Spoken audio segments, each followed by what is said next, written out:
नमस्कार दोस्तों, सरकारी परीक्षा चैनल के इस करंट अफेयर सीरीज में आप सबका बहुत बहुत स्वागत है। गाइज, मैं आज भी आपके साथ डिस्कस करने वाला हूं करंट अफेयर्स यानी कि समसामयिक विषयों पर आधारित कुछ इंपॉर्टेंट एमसीक्यूज को। और ये एमसीक्यूज आपके आने वाले कॉम्पिटिटिव एग्जाम्स के लिए बहुत इंपॉर्टेंट हैं, बहुत रिलेवेंट हैं। तो वीडियो बहुत इंपॉर्टेंट होने वाली है आपके लिए, इसको पूरा देखिएगा, लास्ट तक देखिएगा। और वीडियो में जो भी जानकारी आपको इंपॉर्टेंट लगे आप उसको याद करने के साथ साथ नोट जरूर करिएगा, बिकॉज इस नोटेड जानकारी का आप एग्जाम टाइम में रिवीजन करके जा सकते हैं। और इस जानकारी की हेल्प से आप एग्जाम में आए हुए दूसरे क्वेश्चंस को भी सॉल्व कर सकते हैं, वो भी ऑप्शन एलिमिनेशन के थ्रू। जी हाँ, ऑप्शन एलिमिनेशन आप तभी कर पाते हैं क्वेश्चंस को सॉल्व करते समय जब आपको थोड़ा बहुत ऑप्शन के बारे में मालूम रहता है या क्वेश्चन के स्टेटमेंट के बारे में थोड़ा बहुत मालूम रहता है। और कई बार ये नोटेड जानकारी आपको हेल्प कर जाती है इसी जानकारी को जस्टिफाई करने में, राइट। तो नोट करें और रिवाइज करके जरूर जाएं एग्जाम टाइम में, राइट। और इसी के साथ शुरू करते हैं हमारा आज का वीडियो और देखते हैं हमारा आज का पहला सवाल। तो फर्स्ट क्वेश्चन है, what is the name of first indigenous kit approved by ICMR for testing Omicron variants. Omicron variant के परीक्षण के लिए आईसीएमआर द्वारा अनुमोदित पहली स्वदेशी किट का नाम क्या है। तो यहाँ पे ऑप्शंस गिवन है, बायोकार्ड प्रो, श्योर स्टेटस, एंगार्ड या ओमिश्योर।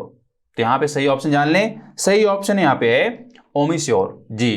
तो इस किट का नाम आप अच्छे से याद कर लें। और ये जो किट है वो स्पेशली ओमिक्रॉन वेरिएंट के लिए बनाई गई है, यानी कि अगर कोई भी कोविड पेशेंट मिल रहा है और उसमें ओमिक्रॉन के लक्षण मिल रहे हैं तो ये जो किट है वो जरूर एक तरीके से इस लक्षण को पहचानेगी या ओमिक्रॉन वायरस को बताएगी कि ये आदमी जो है ओमिक्रॉन से इन्फेक्टेड है, राइट। काफी इंपॉर्टेंट है बिकॉज आप देख रहे हैं ओमिक्रॉन की वजह से लगातार केसेस बढ़ रहे हैं और ऐसे में टेस्टिंग को बढ़ाना यानी कि जो भी सैंपल्स लिए जा रहे हैं उसको तेजी से बढ़ाने के लिए हमारे पास किट्स होनी बहुत जरूरी है, राइट। तो अपने आप में ये काफी हेल्पफुल होने वाली है। ओमिश्योर, इसका नाम अच्छे से याद कर लें। बाकी अगर हम अदर ऑप्शंस की बात करें, बायोकार्ड प्रो, श्योर स्टेटस, एंगार्ड, तो ये सारे की सारी रैपिड एंटीजन टेस्ट किट्स हैं। कोविड-19 के लिए रैपिड एंटीजन टेस्ट किट्स हैं ये, राइट। तो आप यहाँ पे अच्छे से याद कर लें। ये बाकी जो यहाँ पे ऑप्शंस हैं वो क्या हैं, रैपिड एंटीजन टेस्ट किट्स हैं, राइट। तो ये नाम आप अच्छे से याद कर लें। स्टैटिक जीके के टर्म में भी पूछा जा सकता है और खासतौर पे कोविड-19 के टर्म में भी अगर क्वेश्चन बनता है तो वहां किट के टर्म में भी क्वेश्चन बन सकता है, राइट। याद कर लें। एंड आज देखते हैं next question, who has become the first woman to command a US nuclear carrier. अमेरिकी परमाणु वाहक की कमान संभालने वाली पहली महिला कौन बनी है। तो यहाँ पे ऑप्शंस गिवन है, एमी बॉर्नमिस्ट, रॉबिन ब्राउन या डोमिनिक सावित्रा या चेरिल हैंसन। तो यहाँ पे सही ऑप्शन जान लें। सही ऑप्शन यहाँ पे एमी बॉर्नमिस्ट, राइट। नाम इंपॉर्टेंट है, याद कर सकते हैं। और इंटरनेशनल इवेंट के टर्म में या इंटरनेशनल अगर किसी भी कंट्री में कोई इंपॉर्टेंट पर्सनैलिटी या किसी भी पद पर कोई इंपॉर्टेंट अपॉइंटमेंट होती है या कोई पहली बार अपॉइंटमेंट होती है खासतौर पे महिलाओं के टर्म में, तो क्वेश्चन कई बार बन जाता है, राइट। तो ये यूएस के टर्म में है, यूएस की नेवी के टर्म में है। तो आप यहाँ पे एमी बॉर्नमिस्ट का नाम अच्छे से याद कर लें। जी हाँ, मैं आपको बताऊं कि एमी बॉर्नमिस्ट यूएस नेवी की एक तरीके से यूएस की जो न्यूक्लियर कैरियर है उसको संभालने वाली पहली महिला बन गई हैं, राइट। और अगर मैं यहाँ पे अदर ऑप्शंस की बात करूं, रॉबिन ब्राउन की बात करूं, डोमिनिक सावित्रा की बात करूं, चेरिल हैंसन की बात करूं, तो ये सारे के सारे जो नाम हैं वो फीमेल नेम है और इनका जो रिलेशन है वो यूएस नेवी से है, राइट। इंपॉर्टेंट है, ये नाम भी याद कर सकते हैं, लेकिन स्पेशली यहाँ पे एमी बॉर्नमिस्ट को आप अच्छे से याद कर लें, राइट। और कंट्री का भी नाम अच्छे से याद रखें, क्वेश्चन बन सकता है। नाउ देखते हैं next question, Who has been appointed as the chairman of the Counter-Terrorism Committee of the United Nations Security Council? संयुक्त राष्ट्र सुरक्षा परिषद की आतंकवाद विरोधी समिति के अध्यक्ष के रूप में किसे नियुक्त किया गया है। तो यहाँ पे ऑप्शंस गिवन है, रोनाल्डो मोटा सार्डेनबर्ग, लाना जकी नुसीबे, टीएस तिरुमूर्ति या बॉडलैंड लोंग एला। तो यहाँ पे सही ऑप्शन जान लें। सही ऑप्शन यहाँ पे है टीएस तिरुमूर्ति जी। तो ये नाम जो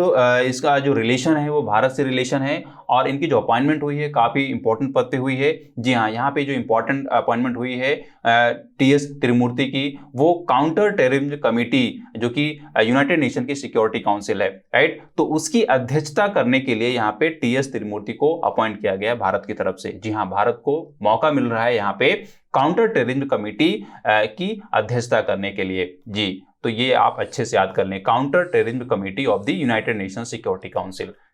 राइट। और अगर हम यहाँ पे अदर ऑप्शंस की बात करें, ऑप्शन ए, बी और डी, तो ये नाम भी एक तरीके से जान सकते हैं, इतना इंपॉर्टेंट नहीं है, लेकिन आप जान सकते हैं कि ये सारे के सारे जो नाम हैं वो उन व्यक्तियों के नाम हैं या उन रिप्रेजेंटेटिव्स के नाम हैं जो डिफरेंट कंट्रीज को रिप्रेजेंट करते हैं यूनाइटेड नेशन की काउंसिल में, राइट, सिक्योरिटी काउंसिल में, राइट। तो काफी इंपॉर्टेंट है एक तरीके से ये पूरा का पूरा क्वेश्चन। और यहाँ पे टीएस तिरुमूर्ति की जो अपॉइंटमेंट है तो अपने आप को काफी इंपॉर्टेंट है, नाम अच्छे से याद कर लें और कहाँ पे अपॉइंटमेंट हुई है ये भी आप अच्छे से याद कर लें। मैं आपको बता दूं और आपको मालूम भी होना चाहिए कि इंडिया जो है वो एक तरीके का मेंबर है, नॉन परमानेंट मेंबर, यानी कि जो यूएन की 15 नेशंस की सिक्योरिटी काउंसिल जिसमें नॉन परमानेंट मेंबर्स रखे जाते हैं उसमें इंडिया भी शामिल है। और उसका जो टर्म यहाँ पे खत्म होने वाला है वो दिसंबर 31 2022 में खत्म होने वाला है, राइट। कब खत्म हो रहा है? दिसंबर 31 2022 में, राइट। और इस बार यहाँ पे भारत को मौका मिल रहा है counter terrorism committee of the United Nations security council की अध्यक्षता करने के लिए, और यहाँ पे अपॉइंटमेंट की गई है टीएस तिरुमूर्ति की, राइट। आई होप आपको याद हो गया होगा, अच्छे से याद कर लें और नोट भी कर लें, राइट। क्वेश्चन जरूर कहीं ना कहीं बनने वाला है। एंड आप देखते हैं next question, Which of the following bank has been designated as a scheduled bank by RBI recently? निम्नलिखित में से किस बैंक को हाल ही में आरबीआई द्वारा अनुसूचित बैंक के रूप में नामित किया गया है? तो यहाँ पे ऑप्शंस गिवन है, Airtel payments bank, Jio payments bank, NSDL payments bank limited या आदित्य बिरला पेमेंट बैंक। तो यहाँ पे सही ऑप्शन जान लें, सही ऑप्शन यहाँ पे है एयरटेल पेमेंट्स बैंक। जी, बैंक का नाम आप अच्छे से याद कर लें। और एयरटेल पेमेंट्स बैंक को आरबीआई के द्वारा अनुसूचित बैंक यानी कि शेड्यूल्ड बैंक के रूप में घोषित किया गया है, लिस्ट किया गया है, राइट। तो इकोनॉमिक कॉमर्स सेक्शन में ये पूछा जा सकता है। मैं आपको बताऊं कि जो एक तरीके से आरबीआई के रूल्स हैं, आरबीआई की जो कंडीशंस हैं, उन रूल्स को और कंडीशंस को फुलफिल करने के बाद किसी भी बैंक को शेड्यूल्ड बैंक की कैटेगरी में रखा जाता है, लिस्ट किया जाता है, राइट। और ये सारे रूल्स, ये सारी कंडीशंस एयरटेल पेमेंट्स बैंक ने फुलफिल किया है या जस्टिफाई किया है, और उसके बाद ही यहाँ पे आरबीआई ने इसको शेड्यूल्ड बैंक की कैटेगरी में रखा है, राइट। इंपॉर्टेंट है।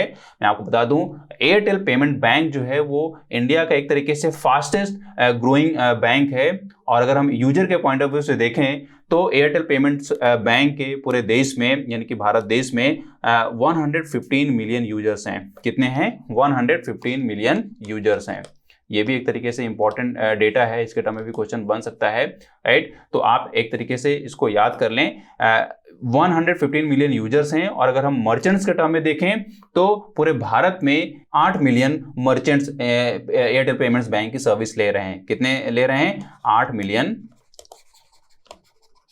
मर्चेंट्स, राइट, जो कि एयरटेल पेमेंट्स बैंक की सर्विसेज को ले रहे हैं, राइट। काफी इंपॉर्टेंट है। और इसके साथ आप ये भी जान लीजिए कि एयरटेल पेमेंट्स बैंक उन 5 शीर्ष बैंकों में भी शामिल है जो फास्ट टैग को इशू करते हैं या भारत बिल पेमेंट सिस्टम के प्रोसेसर्स को इशू करते हैं, राइट। तो यहाँ पे फास्ट टैग और भारत बिल पेमेंट सिस्टम के प्रोसेसर्स को इशू करने वालों में भी भारत पेमेंट्स बैंक यहाँ पे इंपॉर्टेंट है, मतलब कि उसका भी नाम है टॉप 5 इश्यूअर्स में, राइट। तो ये डेटा भी आप अच्छे से याद कर लें। डेटा के टर्म में कई बार क्वेश्चन बन जाते हैं तो आप इसको भूलिएगा मत। और अगर हम यहाँ पे अदर ऑप्शंस की बात करें यानी कि ऑप्शन बी की बात करें, ऑप्शन सी की बात करें, ऑप्शन डी की बात करें, तो ये सारे के सारे जो नाम हैं वो नॉन शेड्यूल्ड पेमेंट्स बैंक हैं। जी हाँ, नॉन शेड्यूल्ड पेमेंट बैंक है। तो शेड्यूल्ड बैंक क्या होते हैं इसकी थ्योरी मैंने आपको एक बताई थी।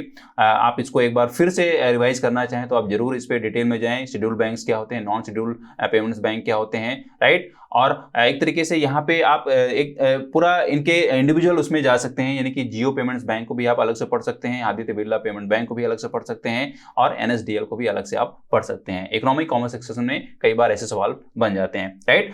एंड आप देखते हैं next question, Who has been appointed as president of the US Indian Business Council USIBC? US India business council के अध्यक्ष के रूप में किसे नियुक्त किया गया है? तो यहाँ पे ऑप्शंस गिवन है, निशा देसाई, अतुल केशव, विजय अडवाणी या मिलिंद पंत।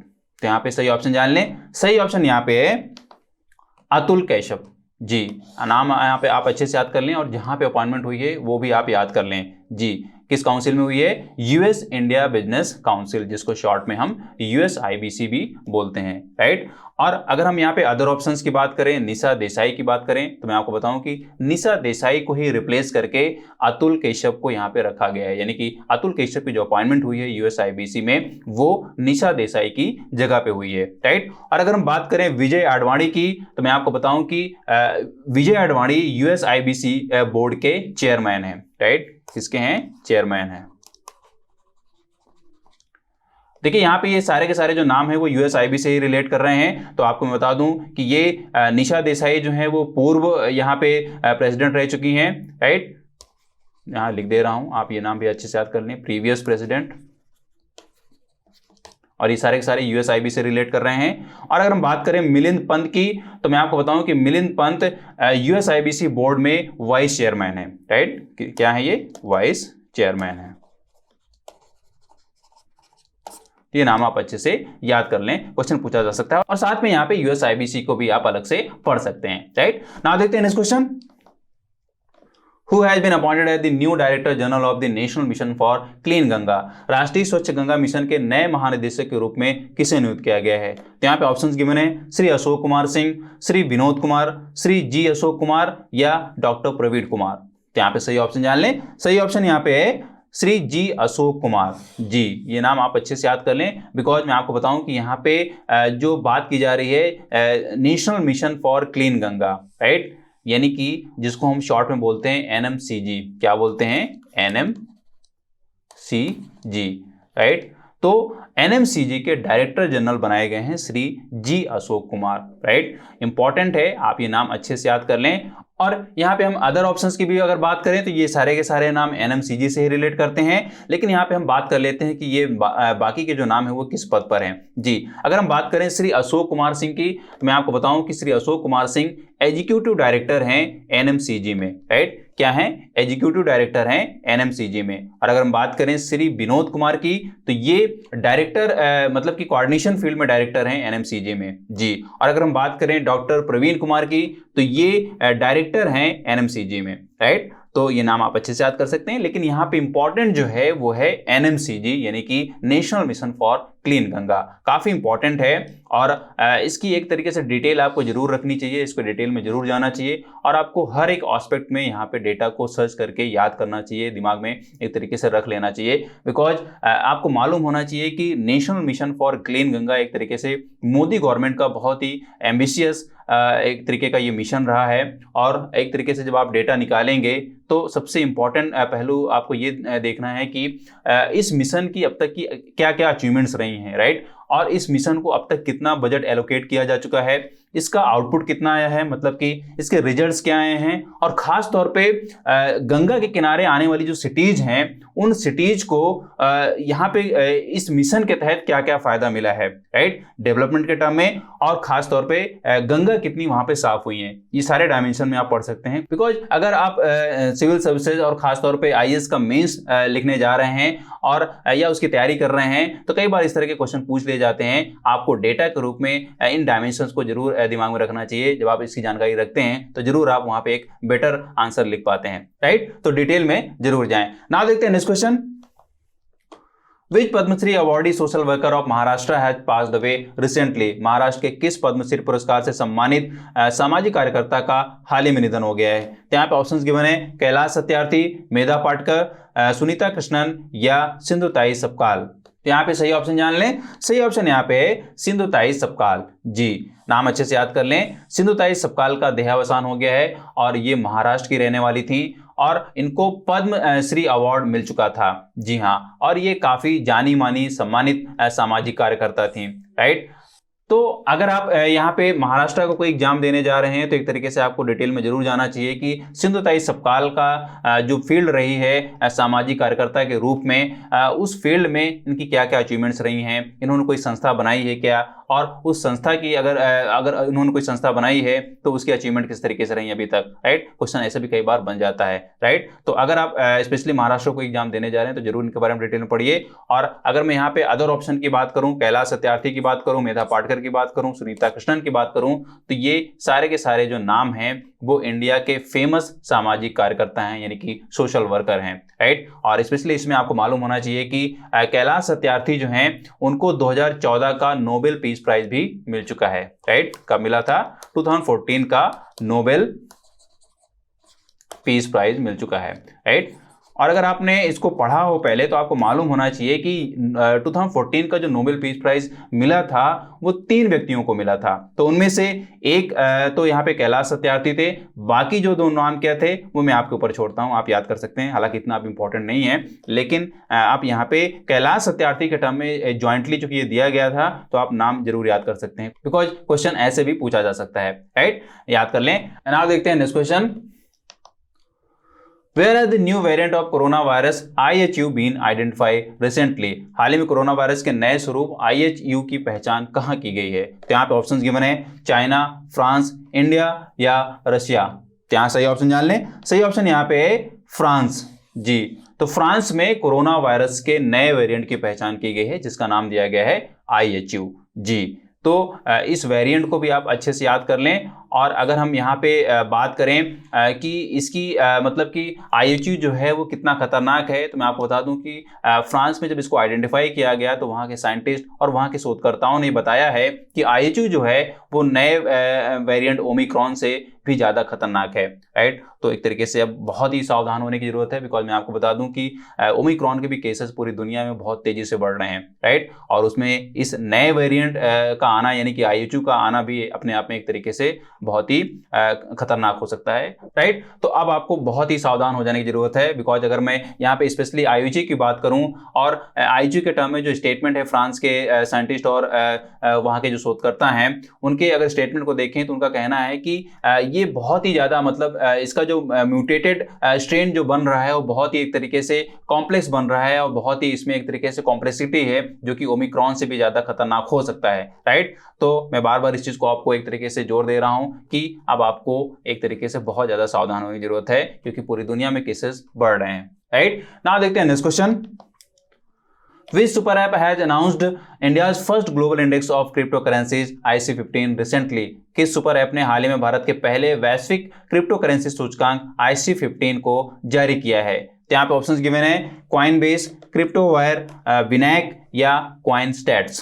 तो यहाँ सही ऑप्शन जान लें, सही ऑप्शन यहाँ पे है क्रिप्टोवायर जी। तो यहाँ पे क्रिप्टोवायर एक तरीके का सुपर ऐप है और ये जो सुपर ऐप है वो एक तरीके से क्रिप्टो करेंसी के लिए बेसिकली बनाया गया है, या आप यूं समझ लें कि पूरे वर्ल्ड में क्रिप्टो करेंसीज जो चल रहे हैं, क्रिप्टो करेंसीज के जो फॉर्मेट्स चल रहे हैं, जैसे कि अगर मैं नाम लूं बिटकॉइन, एथेरियम, बिनांस कॉइन या सोलोना या कार्डना रिपल या टेरा या डेका कॉइन या शिबा इनू, इस तरीके कुछ नाम हैं जो आपको एक तरीके से याद रखना चाहिए। तो ये जो नाम है वो पूरे वर्ल्ड में चलने वाली या एक्सेप्टेबल बिटकॉइंस हैं और इन्हीं बिटकॉइंस को एक तरीके से क्रिप्टोवायर मॉनिटर करता है। मॉनिटर किस तरीके से करता है मैं आपको बता दूं कि इन बिटकॉइंस की एक तरीके से एक्सचेंज वैल्यू है और इस एक्सचेंज वैल्यू में लगातार घटत बढ़त होती रहती है, मतलब कि चेंजेस आते रहते हैं, राइट। तो एक तरीके से पूरे वर्ल्ड में इन करेंसीज की एक्सेप्टेंस किस तरीके से है, इसमें जो एक्सचेंज वैल्यू है उसमें किस तरीके का इंक्रीज आ रहा है, किस तरीके का डिक्रीज आ रहा है, या एक तरीके से आने वाले समय में कौन सी करेंसी, कौन सी क्रिप्टो करेंसी ज्यादा वैल्यूएबल होने वाली है, किसका एक्सचेंज रेट बढ़ने वाला है, किसका घटने वाला है। यानी कि मोटे तौर पे आप ये जानिए कि क्रिप्टो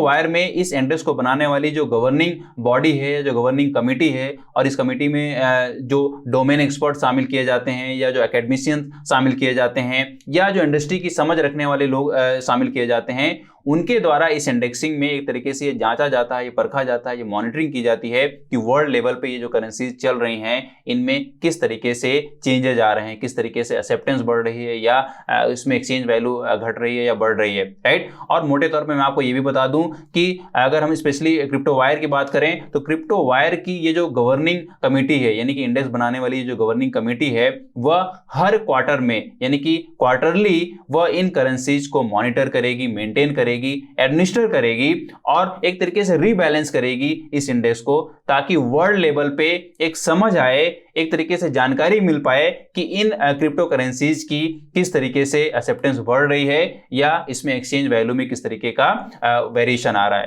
राइट, इंपॉर्टेंट है, क्रिप्टो वायर को आप नाम अच्छे से याद कर लें। बाकी यहाँ पे जो नाम है कॉइनबेस, बिनैक, कॉइनस्टेट्स, ये भी सुपर ऐप के नाम है। राइट, जो कि यहाँ पे स्पेशली क्रिप्टो करेंसीज के टर्म में बात करते हैं या उसके लिए काम करते हैं। राइट, इंपॉर्टेंट है, इनका भी नाम आप अच्छे से याद कर लें।